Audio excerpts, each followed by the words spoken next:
सिद्धिभ्यः ॐ नमः सिद्धिभ्यः नमः सिद्धिभ्यः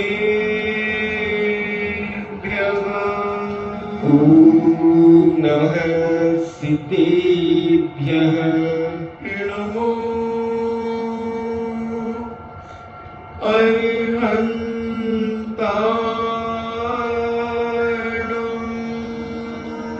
नमो अरिहन्ताणम् नमो सिद्धाणम् नमो सिद्धाणम्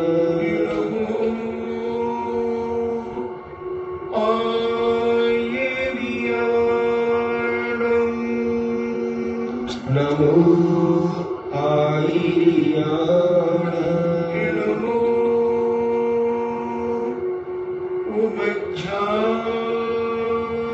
उमज्झायाणम् नमो उमज्झायाणम् नमो लोये सब्बे सागुणम् नमो मुनि सब्बसाहूणम् पंच परमेष्टि भगवान की जय। अहिंसामयी वीतराग विश्व धर्म की जय। देवादिदेव 1008 श्री आदिनाथ भगवान की जय। देवादिदेव 1008 चिंतामणि घोर उपसर्ग विजेता श्री पार्श्वनाथ भगवान की जय। देवादिदेव 1008 शासन नायक बाल ब्रह्मचारी भगवान महावीर स्वामी की जय। परम पूजनीय आचार्य श्रोमणि गुरुवर श्री कुंद कुंद महामुनिराज की जय। परम पूजनीय आचार्य श्रोमणि गुरुवर श्री विद्यासागर जी महामुनिराज की जय। परम पूजनीय निर्व्यापक श्रवण मुनि श्री सुधा सागर जी महाराज की जय। परम पूजनीय 3,9 करोड़ महामुनिराजों की जय। तपोदय अतिशय क्षेत्र की जय। परम पूज्य श्री लक्ष्मी गंभीर सागर जी महाराज की जय। चर्चा चल रही है आचार्य परमेष्टि के मूल गुणों की, और मूल प्रसंग चल रहा है माला का, कि हम जो माला फेरते हैं और हम कई बार कहते हैं कि हमारा मन नहीं लग रहा माला फेरने में। मन नहीं लगने का कारण क्योंकि हमने नमोकार मंत्र को रट लिया है, हमने उसके अर्थ को नहीं समझा, हमने उन पांचों परमेष्टि के जो मूल गुण हैं उन मूल गुणों को नहीं समझने के कारण हम केवल उस मंत्र को एक तोता रटन के रूप में पढ़ लेते हैं। अपन विगत दिनों से अरिहंत परमेष्टि के मूल गुण, सिद्ध परमेष्टि के मूल गुण और आचार्य परमेष्टि के मूल गुणों पर चर्चा कर रहे हैं। जब हम माला जपते हैं तो जब हम नमो आयर्याणम कहते हैं तो हमें आचार्य के 36 मूल गुणों का स्मरण करना चाहिए। एक एक मूल गुण का अगर हम स्मरण करें, 1 मिनट भी अगर एक मूल गुण का स्मरण करेंगे तो केवल नमो आयर्याणम में 36 मिनट लग जाएंगे। एक मूल गुण पर हम टिक जाएं, 12 तपों पर हम टिके, 10 धर्मों पर टिके, 3 गुप्ती पर, पंचाचार पर और 6 आवश्यक, इन पर जब हम चिंतन करेंगे तो बंधुओं महीनों लग सकते हैं। एक माला फेरने में एक एक हफ्ता लग सकता है और माला पूरी नहीं होगी। इसलिए ये विषय आ गया आपके पुण्य से कि भगवान के जो पंच परमेष्टि के 143 मूल गुण हैं उन पर चर्चा कर रहे हैं अपन। तो अगर एक गुण पर एक माला भी फेरें और 1 घंटे में एक माला फेरें तो 143 दिन लग जाएंगे। केवल नमो व्यंतारम पर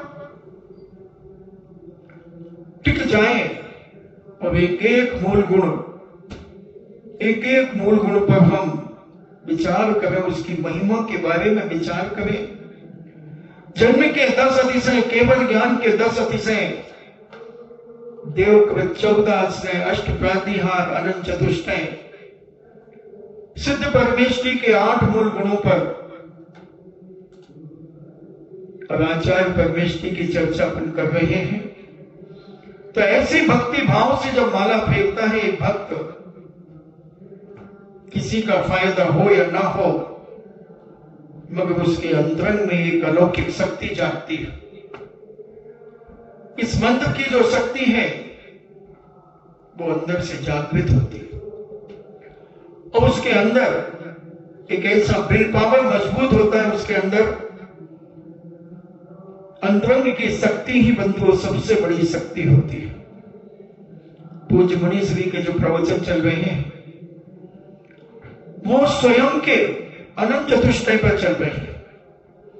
एक अनंत भगवान के अनंत चतुष्टय होते हैं और एक स्वयं के अनंत चतुष्टय की बात पूज्य मुनि श्री कह रहे हैं। उनका लक्ष्य जो है कि अब इस कोरोना बीमारी की तुम दवाई की चिंता मत करो, अब तुम स्वयं अपने अंदर की शक्ति को जागृत करो।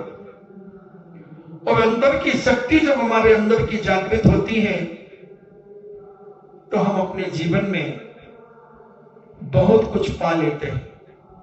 बहुत सारी परेशानियों से हम बचकर के अपने जीवन को निडर और मजबूत बना लेते हैं।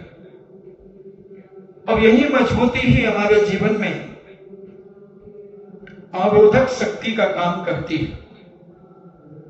और जो आदमी कमजोर होता है, मानसिक ढीला होता है, बहुत जल्दी परेशान हो जाता है, बहुत जल्दी दुखी हो जाता है, बहुत जल्दी रोने लगता है।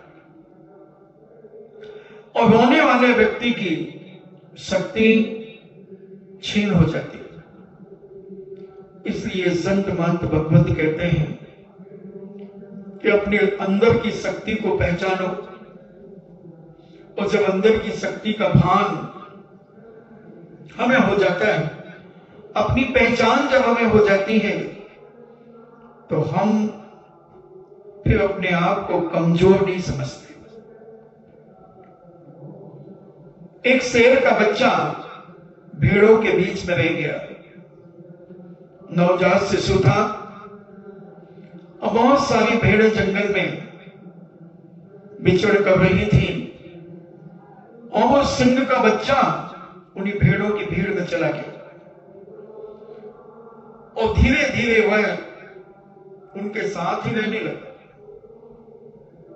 सिंह यहां ढूंढ रहा है, शेर भी ढूंढ रही है, बच्चा कहां गया। महीनों हो गए, वह शेर का बच्चा भी उन्हीं भेड़ों जैसे मिनमिनाने लगा, उन्हीं के जैसे रहने लगा, उन्हीं की भीड़ में वह अपना दिन व्यतीत करने लगा। एक दिन सिंह ने देखा कि ऐसा कुछ लगता है कि मेरा बच्चा इन भेड़ों के बीच में आकर के ये भी भेड़ बन गया है, ये भी मिनमिनाने लगा है, ये भी मिनमिनाने लगा, क्या किया जाए। तब उसने,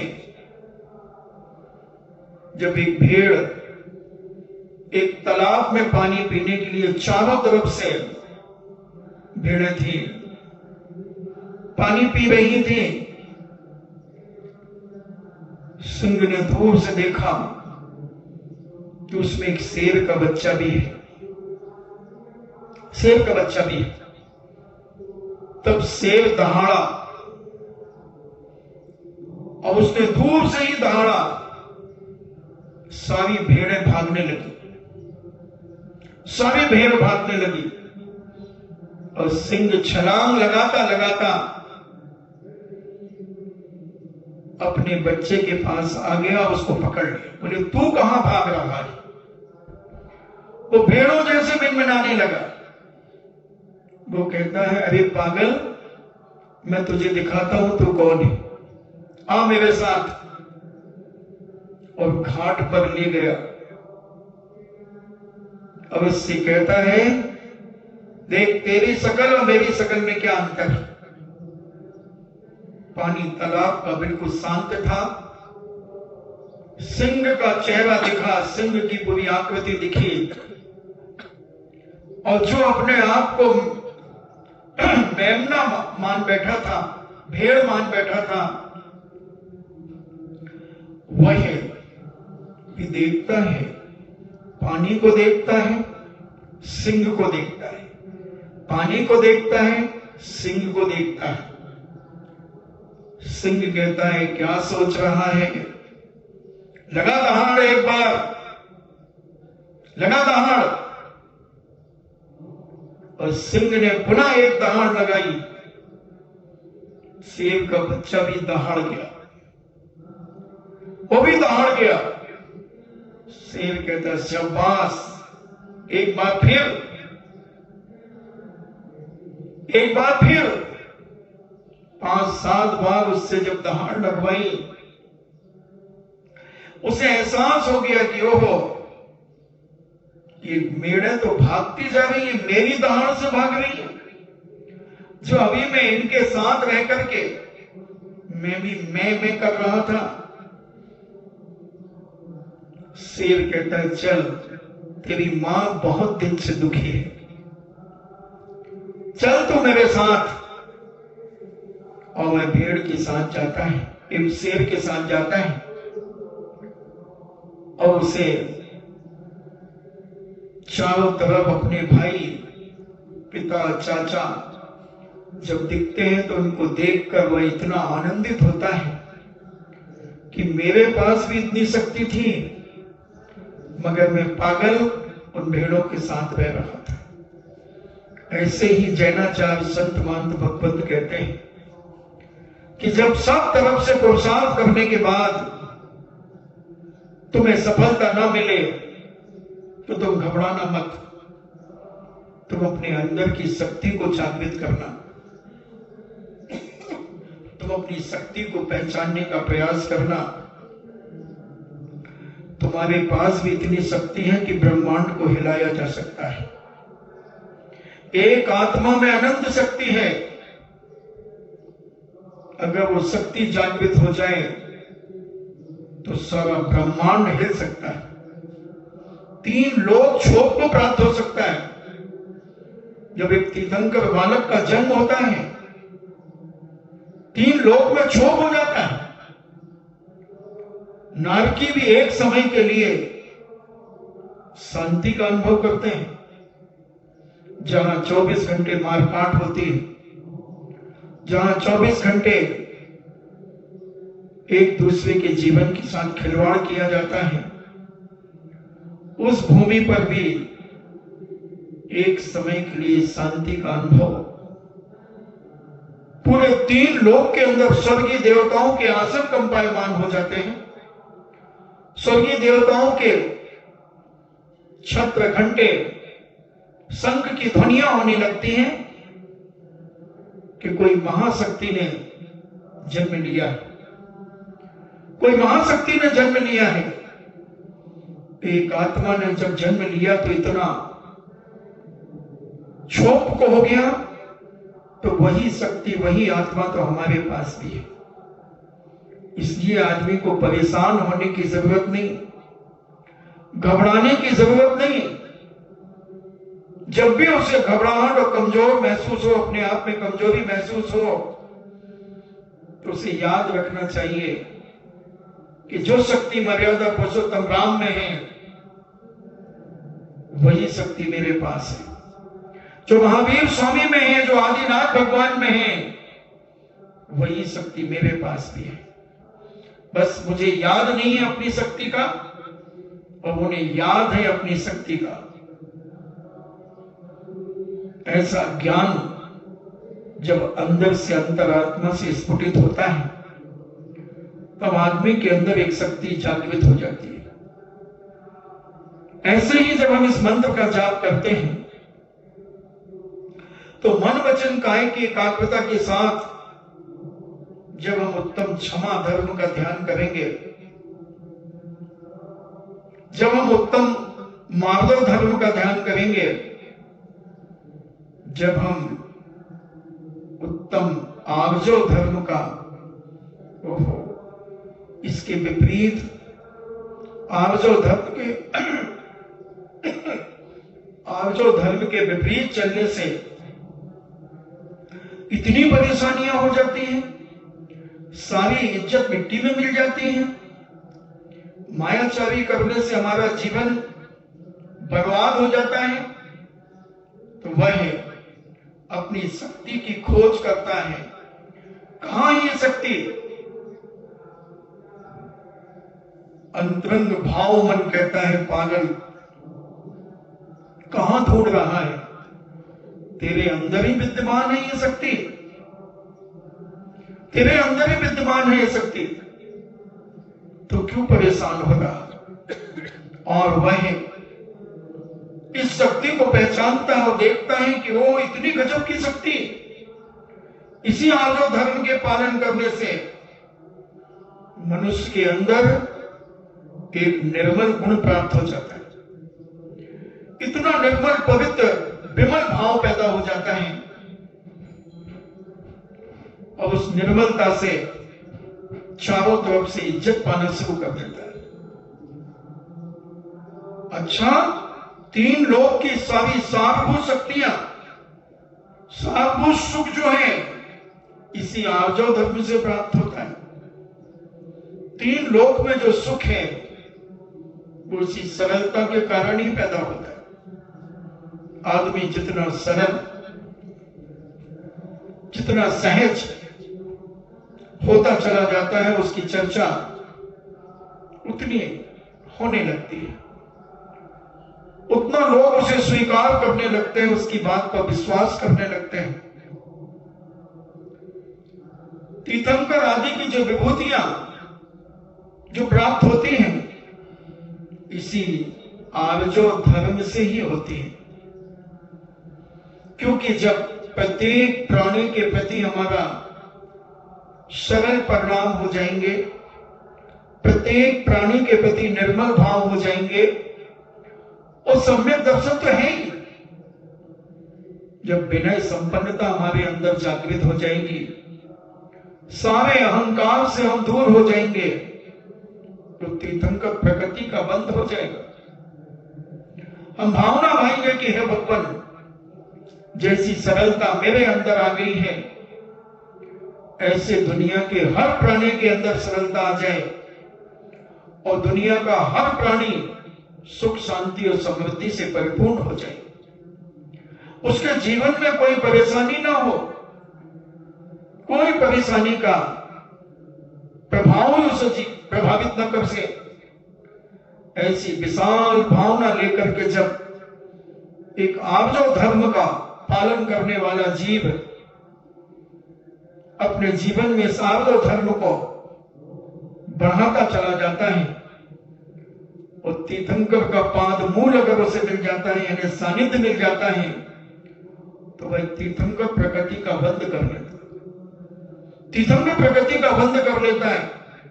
और तीर्थंकर के जो भी सुख होते हैं, जो विभूति 32,000 मुकुट राजा जिन्हें नमस्कार करते हैं, सारे के सारे देवता जिनके चरणों में आकर नतमस्तक होते हैं, वो सब कुछ उसे मिल जाता है एक आर्जव धर्म के कारण।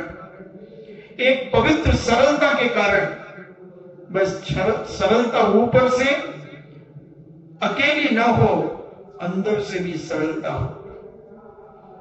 नहीं तो ऊपर से हम सरलता बहुत अच्छी, बहुत मीठी आवाज में हम सरलता को प्रकट कर देते हैं, मगर अंदर कलुषता से भरे होते हैं।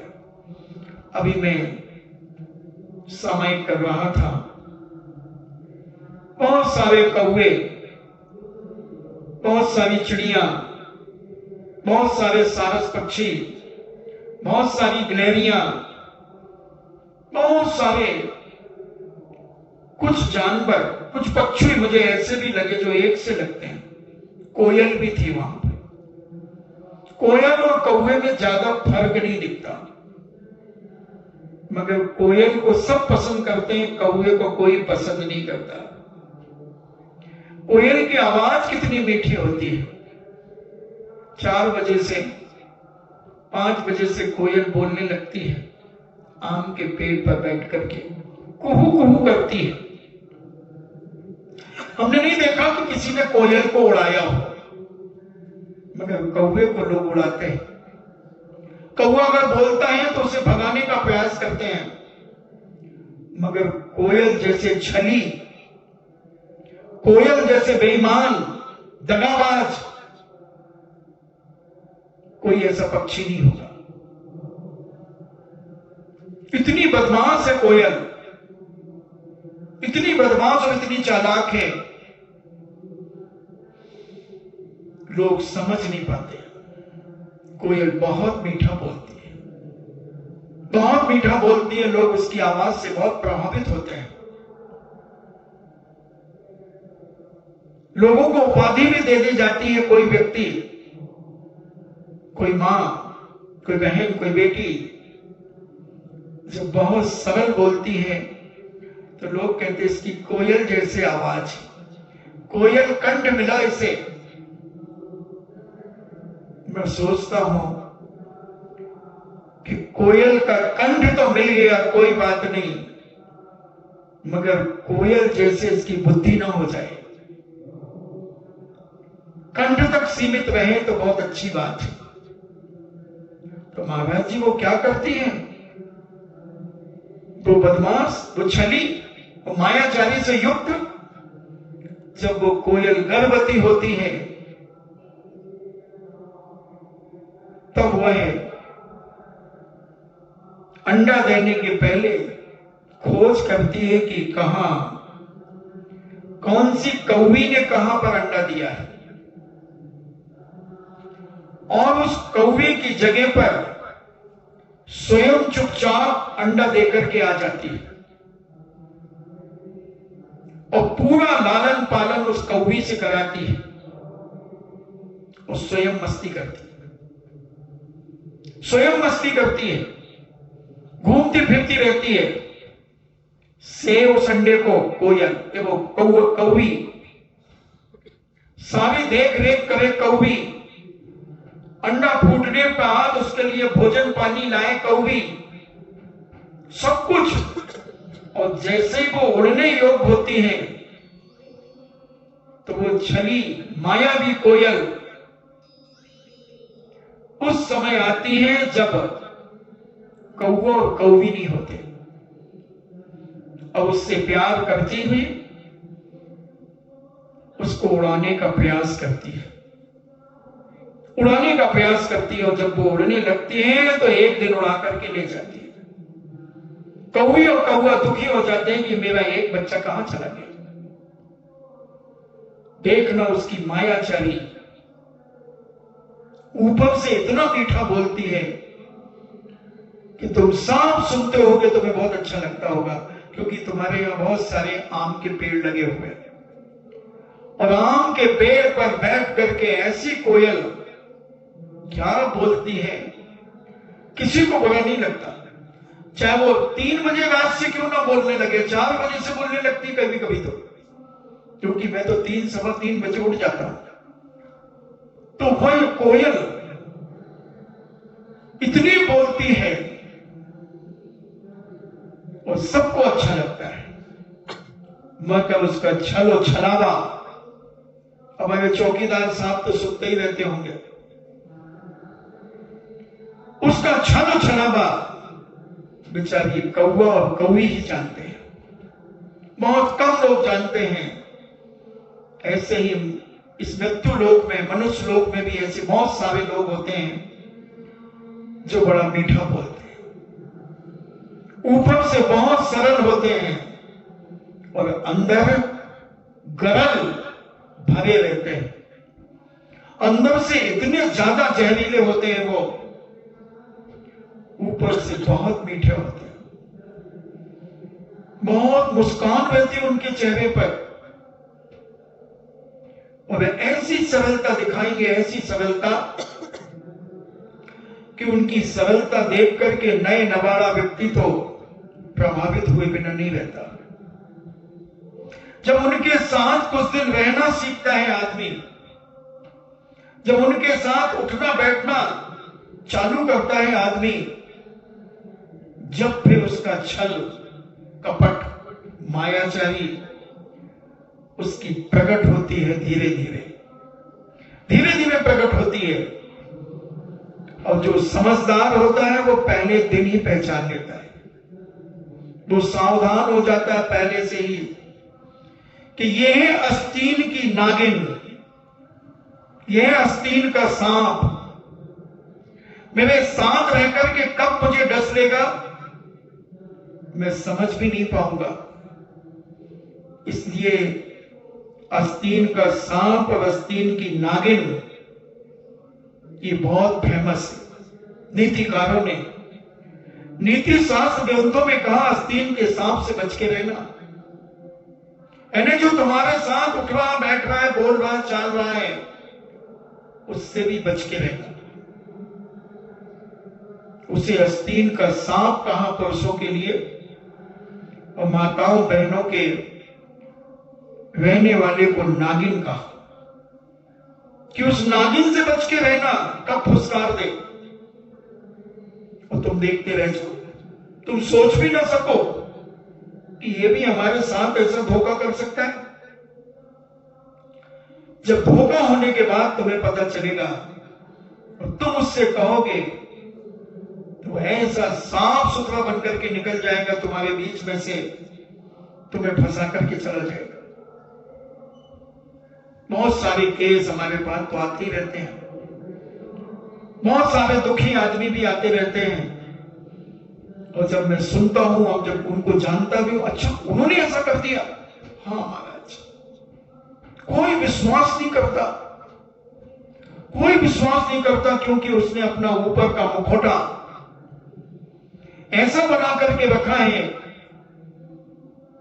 उस मुखौड़े में कहीं से भी कोई दोष नहीं दिखते। जैसे कोयल को कोई दोषी नहीं कहता, हर व्यक्ति कोयल को बहुत अच्छा कहते हैं और बेचारे कौवे को सब बुरा कहते हैं। कर्कश बोलता है, उड़ा दो इसे, शुभ नहीं है कौवे का बोलना, और कोयल का बोलना कितना शुभ है, इतना शुभ है कि वो पूरा सूपड़ा ही साफ कर जाएगी और कौवे के बच्चों को मार के चली जाती है।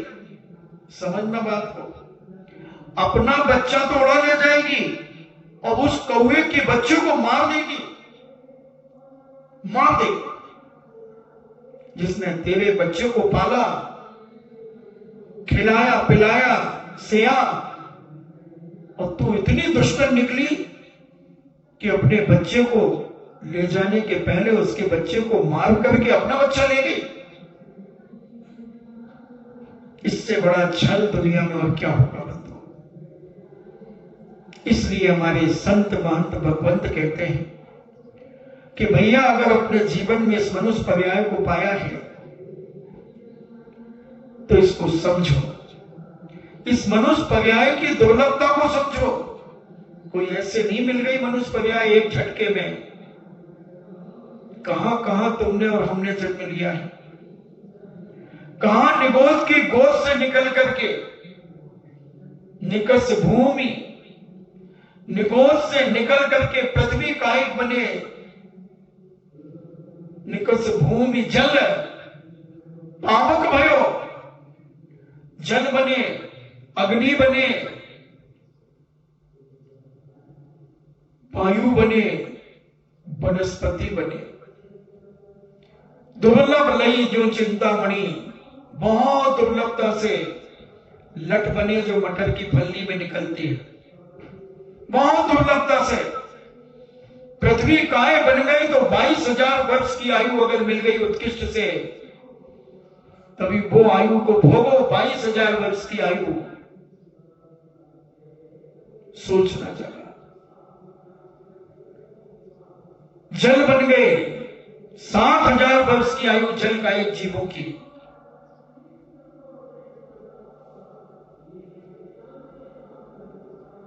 सोचो जरा बंधुओं, कैसी दुर्लभता से तुमने निगोश से निकल करके ये एक एक इंद्री की पर्याय, फिर दो दो इंद्री की पर्याय, 3 इंद्री, 4 इंद्री, 5 इंद्री, असंगी, संगी भी बने तो क्रूर शेर आदि बन गए।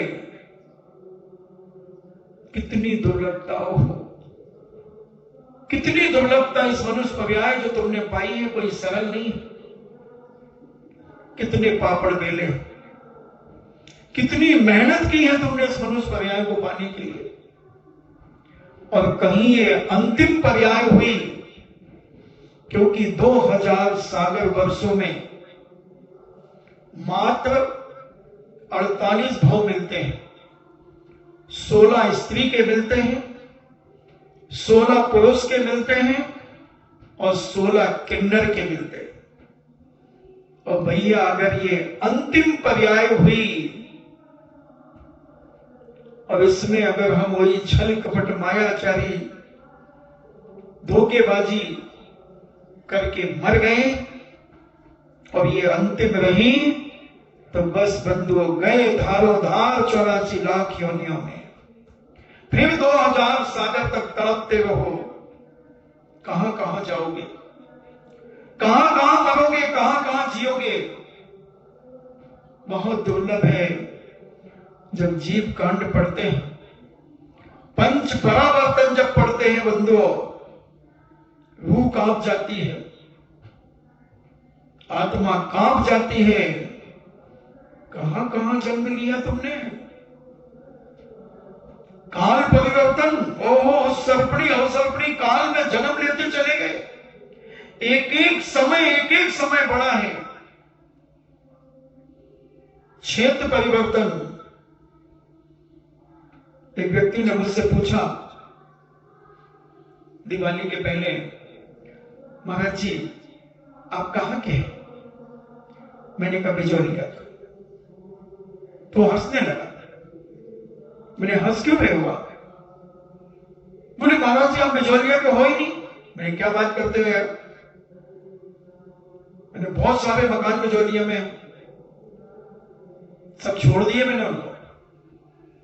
उन्हें क्या बात कर रहे हो? मैंने कहा हाँ, मैं तो कई बार एक बिजोलिया का राजा भी बना हूं, तुम्हें मालूम नहीं? अभी ये राजा साहब है, ये बात अलग है। पहले कोई कृष्णा राव का ऐसे कुछ थे, मैं सब जानता हूं, सब बिजोलिया में। मैं तो बहुत प्रॉपर्टी थी मेरी, बहुत सारी माइंसें थी मेरी।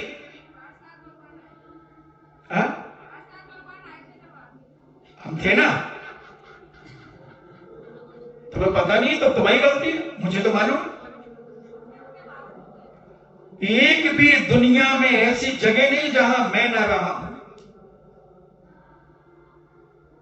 एक भी सुई की नोक के बराबर भी जगह नहीं 3 लोग के अंदर जहां मैंने अपनी प्रॉपर्टी नहीं बनाई, मगर सब छोड़ दी, सब छोड़ दी। कितना बड़ा बड़ा जमींदार थे, बहुत जमींदारी थी, क्या नहीं था, क्या नहीं था, सब छोड़ दिया। तुमने आप बिजोलिया में? हाँ हाँ भाई बिजोलिया में गए। हमने तो नहीं देखा महाराज जी, 60-70 साल की उम्र मेरी हो गई। हमने कहा पागल हो गया, तुम्हारे सामने अभी दूसरी पर्याय में है। तुम जब गाय भैंस कुत्ता बिल्ली हो गए, जब हम यहां के मालिक थे। अच्छा, हाँ, कई बार मैं कह रहा हूं बिजवलिया का एक एक स्थान मैंने नापा है।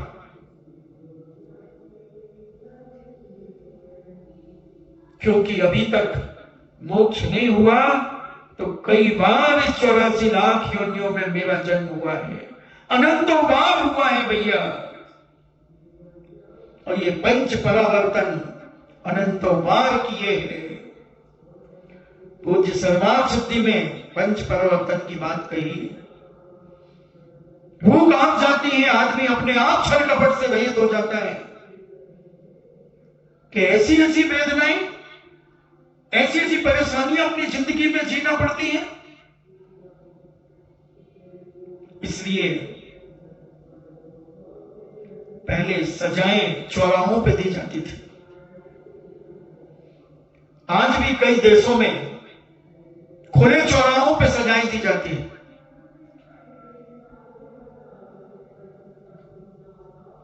कारण कि उस सजा को देखकर पापी आदमी की रूह कांपती है और भयभीत होता है कि ऐसा दंड मिलता है। जब अभी इतना काम करने पर यह दंड है, तो मैं तो बरसों से कर रहा हूं ये पाप, मैं तो बरसों से ये अत्याचार अनीति कर रहा हूं। तो उसके पाप अपने आप कम होना शुरू हो जाते हैं। कई मुस्लिम कंट्रियां हैं जहां पर खुले चौराहे पर दंड दिया जाता है। चोरी करने वाले के खुले चौराहे पर हाथ काट लिए जाते हैं। बलात्कार करने वालों के पाप जैसा पाप करते हैं वैसे अंग को काट देते हैं। उसको देखकर बहुत सारे लोग पाप छोड़ देते हैं। इसलिए हमें अपने जीवन में विचार करना चाहिए। स्वाध्याय करने का यही फल होता है बंधुओं कि आदमी संसार भीरू हो जाता है, संसार से डरने लगता है, संसार के लोगों से डरने लगता है, उनसे बचना चाहता है, उनसे बचना चाहता है और बचकर के अपने जीवन को पवित्र करना चाहता है। क्योंकि संसार के लोग तो संसार की ही बातें करेंगे। उन्हें खाने पीने की बातों में आनंद आएगा, पहनने ओढ़ने की बातों में आनंद आएगा, इसकी उसकी तेरी मेरी करने में आनंद आएगा, हंसी मजाक में आनंद आएगा। और साधु भी अगर उसी में मिल जाए तो वो लौकिक श्रवण कहलाएगा। उसे लौकिक श्रवण की उपाधि पूज्य बटकेर स्वामी ने मूलाचार ग्रंथराज के अंदर कहा कि वो लौकिक श्रवण हो गया, क्योंकि हमेशा लौकिक बातों में उलझा रहता है, केवल इधर उधर की बातों में उलझा रहता है।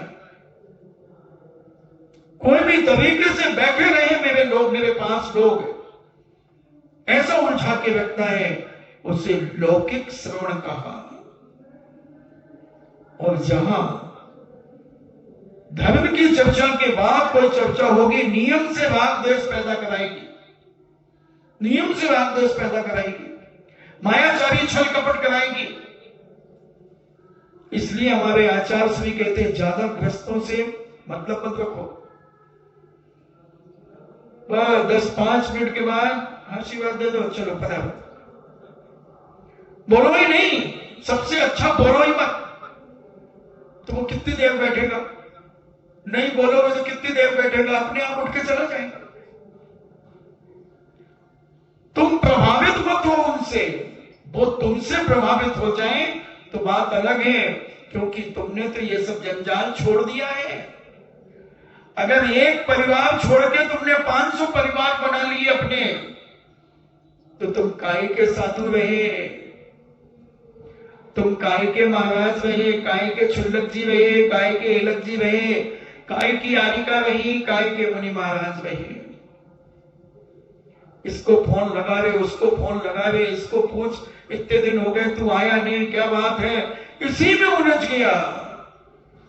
तो एक घर तो सगा छोड़ा था, जिस बाप ने पैदा किया था, जिस माँ ने जन्म दिया था, अब कितने मम्मी बन गई।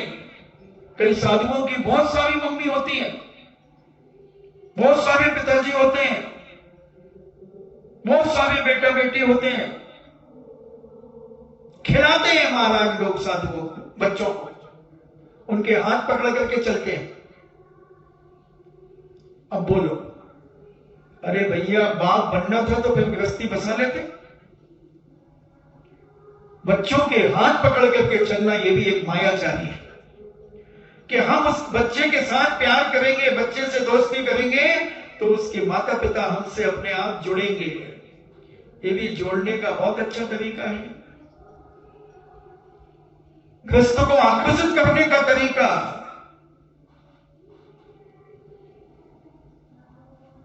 और फिर कहते लोग, अरे कितना प्रेम है बच्चों से महाराज को, कितना वात्सल्य है, आहा कितना वात्सल्य, क्यों बेचारी। और आगम क्या कहता है कि कितना भ्रष्ट है ये साधु, कितना भ्रष्ट है ये साधु। बच्चे हैं ठीक है, अब उनसे इतने तुम आकर्षित हो जाओ, उनके हाथ पकड़ने लगो, उनको साथ साथ चलाने लगो हाथ पकड़ करके। अरे सच्चा साधु उंगली दिखाता है और बाप हाथ पकड़ता है। साधु और पिता में बहुत अंतर होता है, बहुत अंतर होता है। मगर आज इसी को अज्ञानी मिथ्या दृष्टि जीव अच्छा मानते हैं। हमने शायद एक घटना सुनाई थी कि हम भीलवाड़ा में चातुर्मास कर रहे थे और एक चतुर्मास एक संघ का और था। चतुर्मास के बाद वहां की समाज वेदी प्रतिष्ठा आदि कार्यक्रम के लिए हम लोगों को ले गई। तो एक बहन जी अपनी बच्ची को, 3-4 साल की बच्ची थी, बड़े महाराज के पास गए होंगे और वो बच्ची से हाथ जोड़ करके खड़ी थी। उसकी माँ ने भी नमोस्तु किया, महाराज ने एक ऐसे आशीर्वाद दे दिया, वो अपने काम करने लगे। और वो 10-12 मिनट तक खड़ी रही। महाराज ने कुछ नहीं बोला, फिर वो चली। फिर जहां हम बैठे थे हमारे पास आई, बोले महाराज जी। हमने हाँ। बोले प्रश्न है मेरा। मैंने बोलिए। वैसे तो हमने कहा जिज्ञासा होगी, आप उसमें पूछ लेना। बोले नहीं महाराज जी, आप ही बता दीजिए। मैंने कहा बोलो। बोले महाराज जी ये हमारी पोती है और महाराज जी के पास 12-13 मिनट तक खड़े हुए। महाराज ने इसके गाल पे हाथ ही नहीं फेरा, महाराज जी इसके सिर पे हाथ ही नहीं रखा, अब ये जिद कर रही है। तो मैंने कहा कि भाई महाराज ऐसे काम नहीं करते हैं। बोले नहीं महाराज जी, अभी हमारे यहाँ चतुर्मास हुआ था तो वो सब महाराज सब बच्चों से अच्छा प्यार करते थे, खूब खिलाते थे, हाथ पकड़ते थे, सब करते थे। अच्छा, तो हमने कहा आप शाम को प्रवचन में आती है बहन जी? बोले हाँ महाराज जी आते हैं। तो हमने कहा शाम को प्रवचन होगा ना, उसमें हम आपको इसका उत्तर दे देंगे, ठीक है? बोले हाँ।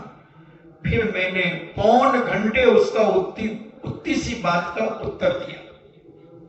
उसकी नीचे मुंडी से ऊपर नहीं हो पाई, इतनी लज्जा से लज्जित हो गई। और मैंने सारे शास्त्रों के उदाहरण दिए, सारे शास्त्रों को उदाहरण दिए।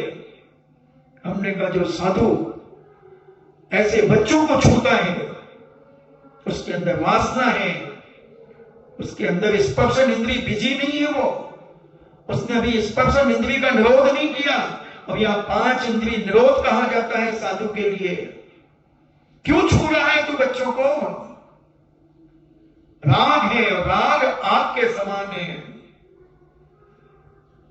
पौन घंटे मैंने इसी एक पॉइंट पर प्रवचन दिया। सवेरे वो आई, बोले महाराज जी मेरी आंखें खुल गई, आंखें खुल गई, मैंने अभी बंद थी।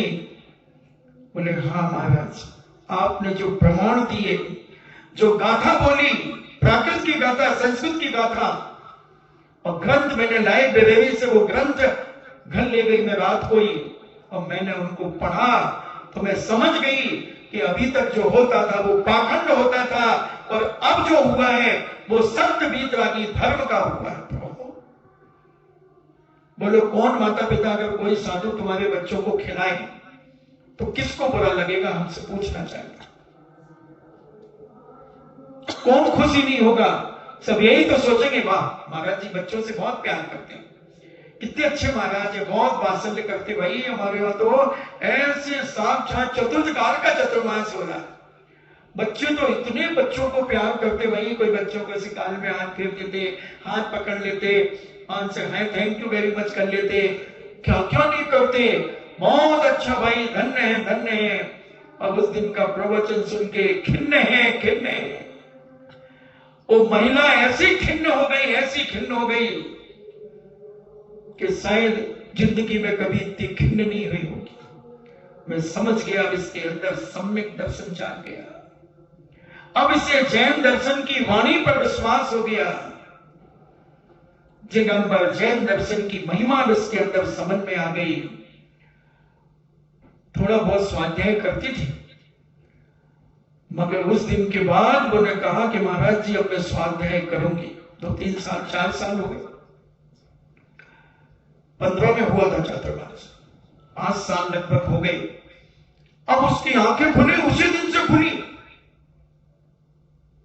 नेत्र उन्मीलन, जैसे भगवान को केवल ज्ञान होता है तो सोने की सलाखाओं से नेत्र उन्मीलन किया जाता है, ऐसे ही मैंने प्रवचन के माध्यम से उस माता के नेत्र उन्मीलन कर दिए। खुल गई उसकी आंखें और कहती है, उसने कहा कि महाराज अब कोई साधु मेरे बच्चे को छुएगा तो मैं जवाब दूंगी अब उसे।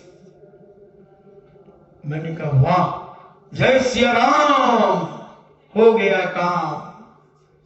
एक तो सुधरा कम से कम, और एक बूंद बूंद से घट भरता है, पग पग से चलने पे मिलता है मुक्ति का द्वार। एक सुधर गया पर्याप्त है। कम से कम एक परिवार भ्रष्ट होने से, एक साधु भ्रष्ट होने से तो बच गया।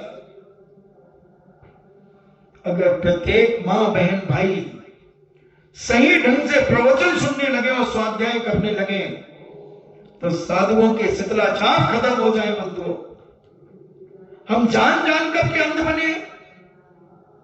क्या क्या कहूं तुमसे, क्या क्या कहूं, ऐसी दुर्दशा। कैसे कैसे पाप करते हैं और हम भी उनके पास आप बैठे रहते हैं। क्या क्या हरकतें नहीं करते, कितनी मायाचारी करते हैं। और जैनाचार्य कह रहे हैं कि मायाचारी करने से क्या दुर्दशा होगी। एक ही लक्ष्य है कि ये हमसे प्रभावित हो जाए, बस इसको मैं अपने फेवर में ले लूं। चाहे ये नंगा नाच करे तो करे, बस ये मेरे से जुड़ जाए बस। आज इंटेंशन यही बन गया, इंटेंशन यही बन गया। ये ग्रस्तों के शब्द साधु कहां से बोलता है? मम्मी पापा, क्यों बोलना उसे? ये लौकिक शब्द है, ये ग्रस्तों के संसार बढ़ाने वाले शब्द हैं। क्यों बोलना, जरूरत क्या है?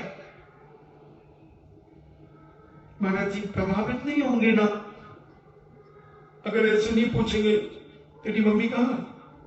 अरे आपकी मम्मी कहां है? मम्मी नहीं आई अभी, देखना मम्मी को कहां है।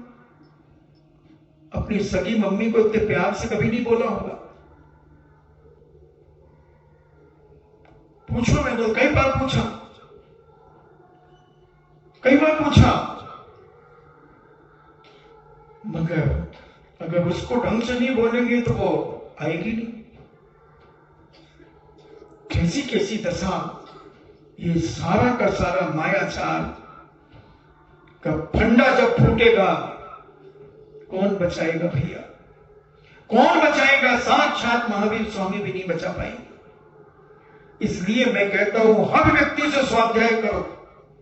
अगर साधु त्यागी व्यक्तियों का शिथिलाचार अगर तुम्हें बंद करना है तो तुम्हें स्वाध्याय करना चाहिए। और स्वाध्याय करने वाला व्यक्ति कभी गलत चीज स्वीकार नहीं कर सकता, कभी स्वीकार नहीं कर सकता। मगर स्वाध्याय के अभाव में हम चपेट में आ जाते हैं और उस चपेट में आकर के हमारा मुंह बंद हो जाता है, क्योंकि हमें ज्ञान नहीं होता और चलते रहते हैं। इसलिए बंधुओं, मायाचार से बचकर अपने जीवन को सुरक्षित करो। पूज्य आचार्य परमेष्ठी कहते हैं राजवार्तिक में कि मायाचार करने से क्या होता है। राजवार्तिक ग्रंथ है अकलंद स्वामी का, जो साक्षात बौद्ध से वाद विवाद करने की ताकत रखते थे। ऐसे अकलंद स्वामी थे, वो कहते थे बुलाओ उस बौद्ध को, मैं उससे साक्षात्कार करूंगा। वो अकलंद स्वामी क्या क्या कह रहे हैं सुनो। वो कहते हैं मायाचार से निंदनीय त्रियंच आदि गति प्राप्त होती है। जो मायाचारी करता है, जो निंदनीय है, ऐसी गतियों में जाकर के वह जीव जन्म लेता है मायाचारी करने वाला। एक बार भी किया गया कपट व्यवहार में भारी कष्टों से उपार्जित मुनि के समस्त आदि गुणों की छाया भी नहीं रहने देता। अगर मुनिराज के द्वारा एक बार भी कपट हो जाए, छल कपट हो जाए, व्यवहार में भी हो जाए, मजाक मजाक में भी हो जाए छल कपट, तो उसके जिंदगी भर के सारे उपार्जित जो पुण्य हैं वो सारा का सारा नाश को प्राप्त हो जाता है। एक बार भी किया गया कपट व्यवहार भारी कष्टों से उपार्जित मुनि के समत्व आदि गुणों की छाया भी नहीं रहने देता। इन्हें रंच मान भी उसकी इज्जत नहीं रहने देता, क्योंकि वह कपटपूर्ण व्यवहार में वस्तुतः क्रोध आदि सभी दुर्गुण समाहित हो जाते हैं। मायाचारी करेगा तो कहीं ना कहीं अहंकार होगा, अहंकार होगा तो क्रोध होगा, और क्रोध होगा तो लोभ होगा। ये चारों कसाय से ग्रसित हो जाता है। और उसके बाद क्या कहते हैं, पद्मनंदी पंचविंशति में आप स्वाध्याय भी कर रहे होंगे कुछ लोग जो 12 साल का कोर्स करेंगे, तो उसमें भी कहते हैं कपट व्यवहार ऐसा पाप है कि जिसके कारण यह जीव दुर्गतियों के मार्ग में चिरकाल तक परिभ्रमण करता है। पद्मनंदी पंचविंशतिकार 1000 साल पहले लगभग कह रहे हैं कि जो ऊपर ऊपर से मजाक मजाक में भी कपट करता है व्यवहार में, वो गृहस्थ हो और चाहे साधु हो, चाहे इलक क्षुल्लक हो, चाहे ब्रह्मचारी हो, ब्रह्मचारिणी हो, कपट व्यवहार ऐसा पाप है कि जिसके कारण यह जीव दुर्गतियों के मार्ग में चिरकाल तक, यानी बहुत लंबे समय तक परिभ्रमण करता रहता है। मूलाचार्य प्रदीप में कहते हैं मायाचारी पुरुषों के तप, धर्म, संयम व सुख क्रियाएं कुछ नहीं बन सकती। जो मायाचारी करता है उसका तप भी बेकार है, उसका धर्म करना भी बेकार है, उसका संयम पालन करना भी बेकार है, सुख क्रियाएं भी बेकार है, वो कुछ नहीं बनती, क्योंकि वह निश्चित है कि मायाचारी से उत्पन्न पाप के कारण त्रियंच योनि में, त्रियंच गति में जन्म लेता है, त्रियंच गति को प्राप्त करता है। धनिक मनुष्य के भी, धनिक यानी धनवान मनुष्य के भी शरीर में प्रविष्ट हुआ बाण व्यथित करता है। यहां कहा जा रहा है कि जैसे कोई बहुत संपन्न व्यक्ति है और उसे कोई एक बाण मार दिया जाए तो वो बाण उसे लगता है कि नहीं, उसे दुख होता है कि नहीं होता है। उसी प्रकार वैसे ही तप समृद्ध मुनि को भी अगर माया सल होने से मोक्ष लाभ नहीं होता।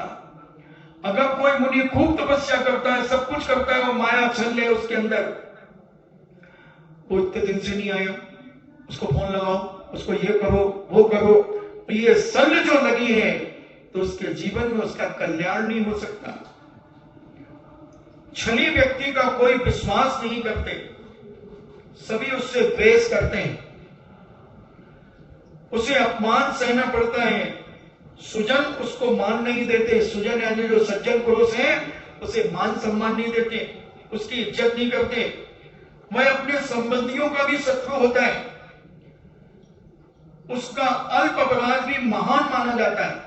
जो मायाचारी करता है उसकी थोड़ी सी गलती भी महान मानी जाती है। तो यहां पर घर के लोग भी उस पर विश्वास नहीं करते। महादोष का आरोपण और हजारों सत्यों को कुचलना, ये दोनों महादोष माया से ही होते हैं। क्या बात कहती हो? महादोष का आरोपण और हजारों सत्यों को कुचलना, ये दोनों ही मायाचारी के कारण ही होते हैं। कपट से मैत्री का नाश होता है। कपट करने वाले व्यक्ति से कोई दोस्ती नहीं करता।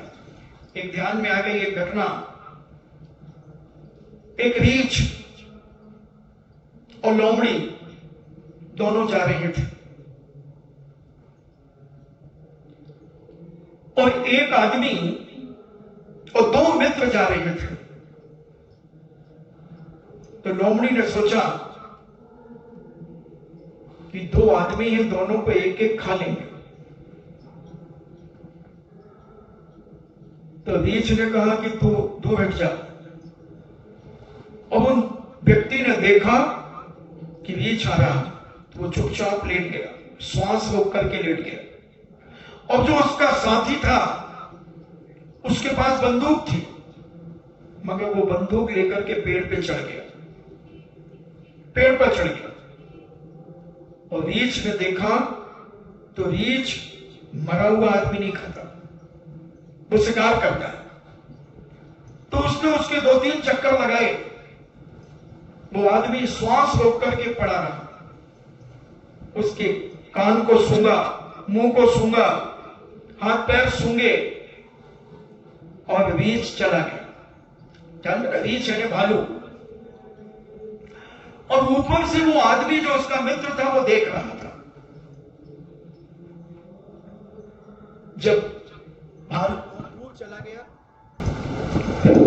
और वही रीछ जब दूर चला गया तो उसका मित्र जो ऊपर था पहाड़ी पर, पेड़ पर, वह नीचे उतरा।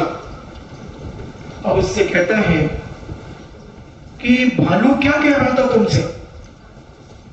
उसने कहा कि बहुत बड़ी बात कह रहा था, कैसे कपटी और धोखेबाज से कभी दोस्ती मत करना, छली आदमी से कभी दोस्ती नहीं करना।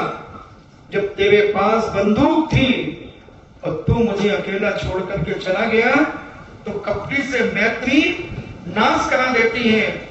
और उसने उस दिन से उससे मित्रता खत्म कर दी। इसलिए बंधुओं, हम समझें अपने जीवन में कि मैत्री नाश से धर्म अर्थ आदि का भी नाश हो जाता है। जब मित्रता नाश हो जाएगी तो तुम्हारा धर्म, तुम्हारी इज्जत, सब कुछ नष्ट हो जाएगा, विनाश को प्राप्त हो जाएगा। इसलिए और मायाचार मिश्रित दुग्ध भक्षण के समान है। मायाचारी ऐसी है जैसे दूध में मिली हुई मिश्री के समान है। और आप देखना, मायाचारी करने वाला बहुत मीठा बोलता है। और आपको तो अनुभव होगा, आप तो समाज के बीच में रहते हो। वो अपने आप पहचान में आ जाता है मायाचारी करने वाला। और आदमी उसके आते ही महिलाओं में मुंह बन जाते, एक इशारे हो जाते हैं। जो खास महिलाएं होती है ना अपने ग्रुप की, और कोई दूसरी तीसरी आ जाए तो उसको देख करके उनमें मन में एक एक्शन का रिएक्शन हो जाता है कि अब जी आ गई, अब जी अपनी अपनी सुनाएगी और इधर उधर की बातें करके अभी खिसक जाएगी।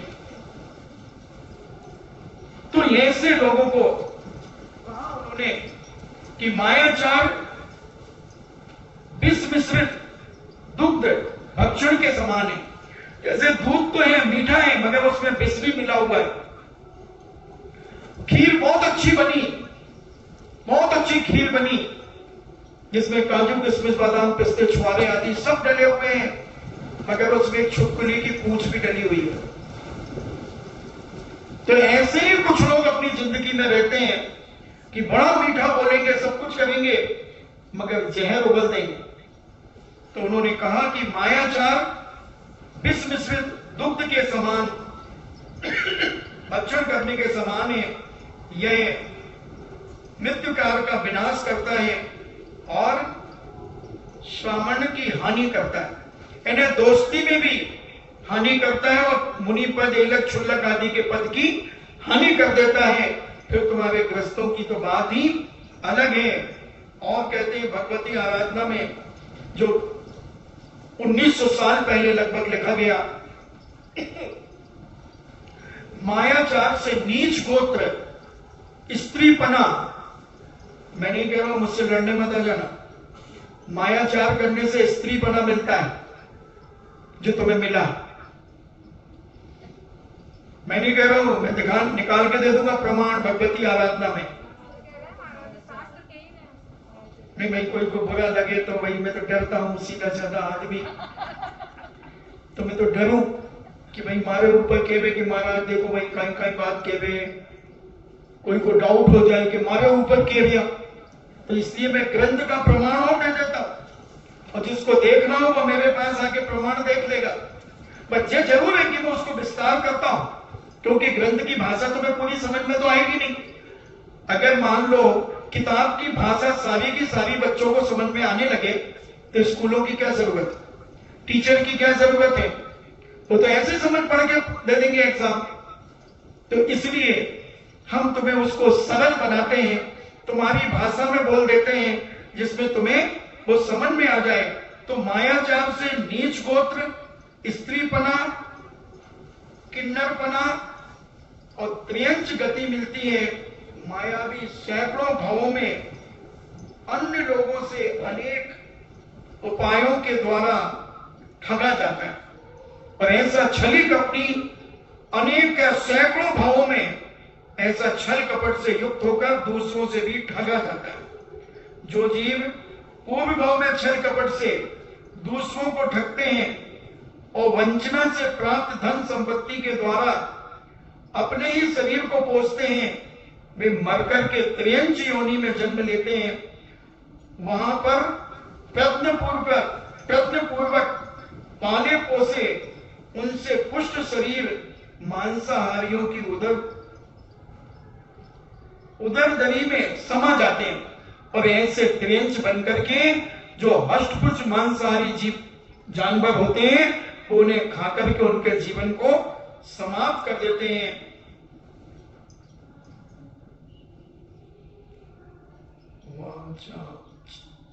इस चारित्र सार की बात करें, ऐसे ग्रंथों में ये मायाचारी के संबंध में इतनी बातें कही, रोम के खड़े हो जाते हैं बंधुओं। अपने आप को टटोलना चाहिए कि कहीं मैं मायाचारी तो नहीं कर रहा हूं। कोई करे वो जाने, मगर हर व्यक्ति को अपना अपना लोटा छान लेना चाहिए कि मैं अगर किसी की संगति में आकर ऐसी मायाचारी सीख गया हूं तो तैयार हो जाना, तुम्हारी इस प्रकार से दुर्गति होगी और कोई भी नहीं बचा पाएगा। इसलिए कम बोलो, सबसे अच्छा है कम बोलना। जितना कम बोलोगे उतनी मायाचारी से बचोगे, राग द्वेष कसायों से बचोगे, और अपने आप के चिंतन में अपने आप की शक्ति जागृत करने में अपना समय व्यतीत करोगे। अपने पूजा पाठ में श्रद्धा से करो, दिखावा से नहीं। और ऐसे परिणाम जब तुम्हारे निर्मल होंगे, तुम्हारी पवित्रता जब बढ़ेगी, तो समाज में तुम्हारी गरिमा भी बढ़ेगी, और गरिमा बढ़ेगी तो हर व्यक्ति तुम्हें चाहेगा, क्योंकि जिसकी गरिमा होती है समाज में उस व्यक्ति को हर व्यक्ति अच्छे मन से चाहेगा, और जिसकी गरिमा नहीं होती उस आदमी को आदमी ऊपर से, इसे अपन फॉर्मेलिटी कहते हैं ना, उसे ऊपर से स्वीकार करता है और सोचता कब तो चाहिए, कब उठे यहां से। उसको कोई पसंद नहीं करता। इसलिए अगर अपनी इज्जत चाहते हो, भविष्य उज्जवल बनाना चाहते हो, तो आज से अपने अंदर बैठी हुई इस मायाचारी को निकाल करके फेंक दो। विचार संकल्प करो अपने जीवन में, इतने वर्षों से मैंने मायाचारी की, क्या पाया? क्या मेरी इज्जत है समाज में? क्या लोग वाकई में मुझे अंदर से, कितने लोग चाहते हैं? पूछो अपने मन से, किसी और से पूछने मत जाना, स्वयं पूछना अपने मन से कि कौन मेरा सच्चा हितैषी है, कितने लोग हैं मेरे सच्चे हितैषी। तुम भी दूसरों को जानते हो तो दूसरे तुम्हें भी जानते हो। अपने आप की तौल स्वयं के द्वारा करो, अपनी पहचान स्वयं के द्वारा करो कि हमने किन किन के साथ में मायाचारी की, किस किस के साथ हमने छल कपट किया है। ऐसे भी लोग मिलते हैं बंधु जो अपने घरों में ही छल कपट करते हैं। बड़े परिवार होते थे पहले, उसमें ही छल कपट कर करके अपनी जिंदगी में इतने छल कपट उन्होंने कर लिए हैं कि ये जन्म तो उनका नहीं सुधर सकता, ये दुर्गति से उन्हें कोई नहीं बचा सकता। इतने छल कपट किए उन्होंने, इतने धोखे दिए, इतने धोखे डाले हैं लोगों को, इतने डोरे डाले हैं उनको, डोरे डाल डाल करके कैसा लूटा है। इतना मीठा बोल बोल करके क्या क्या खटकरम नहीं किए, वो स्वयं जानते हैं। हर व्यक्ति अपना जानता है। कल मैंने कहा था कि सब कुछ मेरे हाथ में है, और मेरे हाथ में है तो तुम्हारे हाथ में भी है। तुम चाहे जब चौका खोल लो तुम्हारे हाथ में, चाहे जब तुम चौका बंद कर दो तुम्हारे हाथ में। तुम जो चाहो वो कर सकते हो। मैं वही उदाहरण देता हूं। हमारे जैनाचार्यों ने कहा कि उदाहरण वही देना चाहिए जो लोगों को जल्दी समझ में आ जाए। और अगर तुम शास्त्रों के बड़े बड़े उदाहरण दोगे तो उन्हें समझ में नहीं आएंगे, फिर उसमें और समय लगेगा। तुम्हारे हाथ में, तुम्हें जैसे वस्त्र पहनना तुम वैसे वस्त्र पहन सकते हो। जो साड़ी मंगवा लो घर से मंगा लो, आ जाएगी। सब तुम्हारे हाथ में, सब कुछ तुम्हारे हाथ में है। इसलिए मायाचारी भी तुम्हारे हाथ में है। गरिमा की जगह ना 3 ड्रेस आ गई। गरिमा ने कहा पापा मेरा जन्मदिन है, दुकान खुलवा ली तो है ना हाथ में। तो सब कुछ हाथ में है आदमी के, सब कुछ हाथ में है। मायाचारी करना भी तुम्हारे हाथ में है, तो मायाचारी छोड़ना भी तुम्हारे हाथ में है। किसी के हाथ में बंधु कुछ नहीं है, सब हमारे हाथ में। इसलिए अपनी शक्ति को जागृत करो, अपने अंदर की भावनाओं को इतना पवित्र करो, इतना विशाल बनाओ कि तुम्हें कोई दुनिया की ताकत डरा ना सके, धमका ना सके, और तुम्हारे साथ छल कपट करके तुम्हें और तुम्हारी जिंदगी को, अपनी जिंदगी को बर्बाद ना कर सके। इसलिए आज मायाचार की चर्चा अपन ने लगभग 2-3 दिन में की।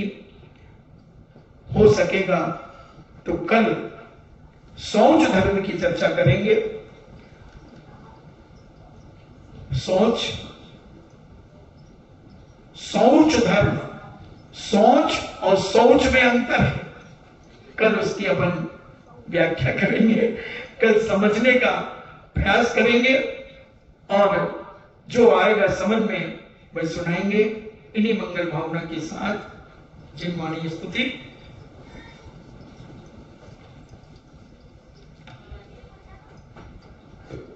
वीर हिमाचल तेने किसी गुरु गौतम के मुख्य कुंड डरी है।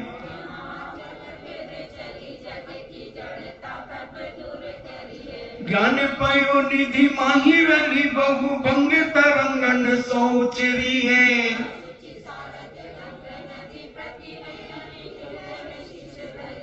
या जग मंदिर में अनिवार्य अज्ञानी अंधेरे छयो अति भारी।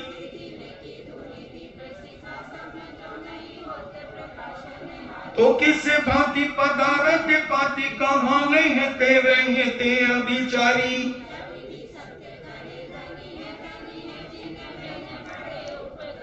जिनवाणी के ज्ञान से सोचे लोकालोक, सो वाणी मस्तके धरूं सदा देत हूँ धोख। हे जिनवाणी भारती तोय जपो दिन रेन, जो तेरो सरना गहे सो पावे सुख चैन। देव भजो अरिहंत को गुरु सेवा निर्ग्रंथ, दया धर्म पालो सदा यही मोक्ष का पंथ।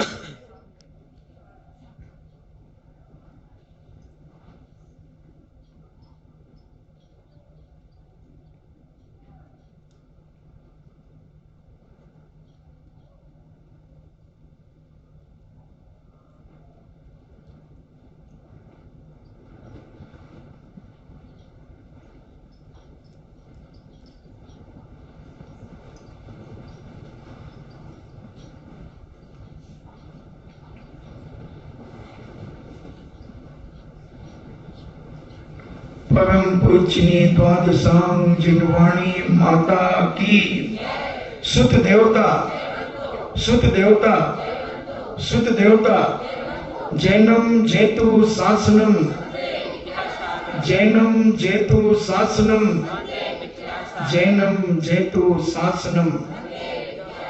कल से यही बैठा करो ना। हाँ